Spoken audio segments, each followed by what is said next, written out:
little late to the game on this, but I do not remember the last film that was so talked about on my Facebook feed as this one. This is a movie that everybody saw, like as soon as it hit Netflix, everybody had an opinion about, most of them not good. This is the 2022 sequel, Texas Chainsaw Massacre, which is a direct sequel to The Texas Chainsaw Massacre from 1974, not to be confused with The Texas Chainsaw Massacre that was made in the early 2000s by the Michael Bay Company, that was a remake of the 1974 Texas Chainsaw Massacre, also not to be confused with Texas Chainsaw, that was a sequel to the original Texas Chainsaw Massacre that was also in 3D, but neglected to mention all the other sequels. This is the latest, much like the Halloween from a couple years ago, sequel to an original that has more or less the same title as original, that says, remember all those sequels that came after the first one? Well, forget about this. This is the second movie in the series. So this is set now in 2022, and it is about a group of like 20-somethings who are like these property flippers. Like they've bought this little ghost town in the middle of nowhere in Texas, and they're going to invite a party bus, a vintage like 50s style, travel bus, party bus full of, entrepreneurs from probably New York City or some popular area to come on in and buy up the property and turn it into bodegas and artisanals and locally sourced and bespoke and all this other kind of stuff. And the problem is, it's not an abandoned town like they think it is. They believed that they had cleared everybody out of the town so that they could sell the stuff and start fixing it up. And there's this pesky old lady, this pesky crazy old lady who lives in a building downtown that was once an orphanage, and she still has one orphan that she looks after who lives there, and she just refuses to leave. She refuses to follow the sheriff's orders, and one thing or another happens, and she winds up expiring. And unfortunately for these young entrepreneurs, the one ward she still has is Leatherface from the original Texas Chainsaw Massacre. And he doesn't take kindly to the woman who's been his mother figure for 40, 50, however long years it's been, being killed in his eyes. And he goes crazy and he kills everybody. So that's the basic idea, is that young hipster 20-somethings in a small ghost town in Texas with Leatherface on the loose just tearing into them all. And honestly, the movie doesn't really need to be much more than that.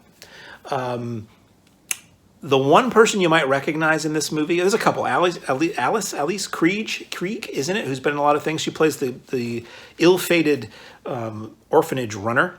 And Elsie Fisher, who I only ever saw previously in the movie 8th Grade, which was excellent, is in this as part of a pair of sisters who are part of this initial entrepreneurial group who come in. And you do get a recurring character from the previous films, much like, again, the 2018 Halloween. You get the original final girl survivor from the original film. Sadly, Marilyn Burns, who portrayed the character, is no longer with us, but you get Sally coming back from the original film, but now she's, again, like Jamie Lee Curtis in the recent Halloween movies. She is like a grizzled, hardened, weapons-loaded Texas Ranger who's been waiting for the day where she finds that Sawyer family in Leatherface again, and she sort of shows up to aid in the effort to take him out.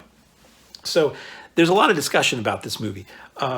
Overall, I thought it was okay. Like, maybe in a different world this would have played in the theaters. It went straight to Netflix, so for me at least, much like in the days when things went straight to video, if it bypasses theaters, you feel like there's a reason for that, so the expectations drop about 7 notches.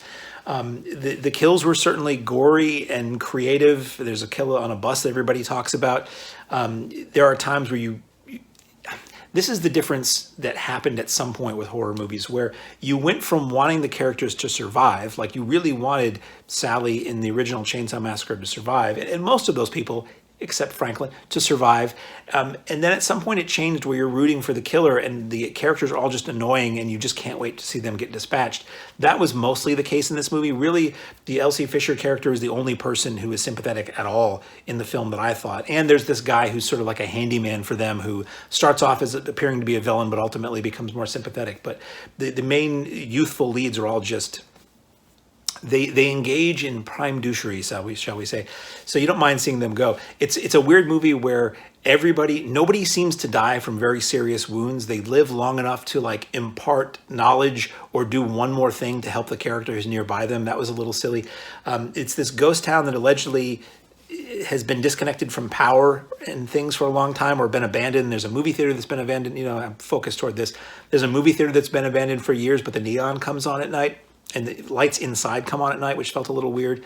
However much damage this Leatherface, who has to be, if you do the math, in his 70s or so, how he can be so agile and take a licking and keep on ticking is a little bit silly.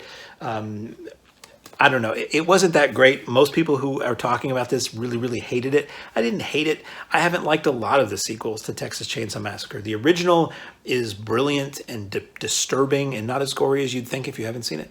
The sequel is a lot of fun. Texas Chainsaw Massacre 2.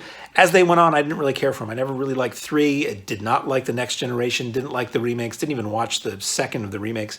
And even the more recent ones, they try to recreate that vibe and they never quite get it. Occasionally they do, but they never quite get it. So it sets itself up for more. There's a post-credits moment in this if you want to see it. And it does have some good suspense moments and some good, if you're into it, gore kind of stuff.